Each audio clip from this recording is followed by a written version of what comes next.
Ilang araw o ilang oras mga kasama bago po ang pagsalubong sa bagong taon, tumaas na po ang presyo ng lechon sa mga tindahan sa Loloma, Quezon City, ang pangunahing bilihan po dito sa Metro Manila.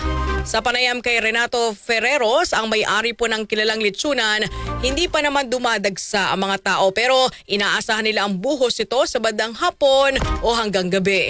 Gayunpaman puno na rin ang reservation dahil marami na ang maagang nakapag-order. Batay po sa presyohan, ang dating small o de leche ay mabibili na ngayon sa 10,000 piso. Mula po yan sa dating 8,000 piso.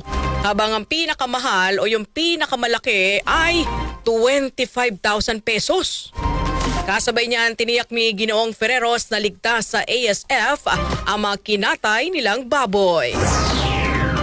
Puro walk-in na lang po kami, sir. Ngayon, dahil yung reservation po, stop na po. Hindi naman po, dahil free naman po kami rito eh. Wala na po kasing nilalagay na baboy po rito nabuhay po rito sa lugar po namin. Lahat po kasi ng baboy, nagaling po ng probinsya, diretso po sa matadero, tsaka po kinakatay lahat.